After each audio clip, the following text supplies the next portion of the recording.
In today's video, we're going to show super admins how to generate a report of all users with admin roles. Let's jump right in. Start by logging into your Okta admin dashboard as a super admin. Go to Reports and then click on Reports again. Look for Administrator Reports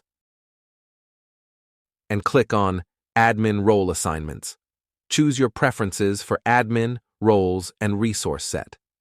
This customization helps you get the exact data you need. Click on Request Report.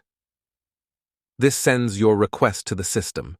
Check your email linked to the super admin account. You'll receive a message with the requested details in a CSV file. It's your comprehensive data report. For a quick view of the list of admins, there's an easier way. In the admin dashboard, under Security, go to Administrators, and then select the Admins tab. Here, you'll find your list immediately, and that's all there is to it. If you found this video helpful, please like and subscribe to us on YouTube.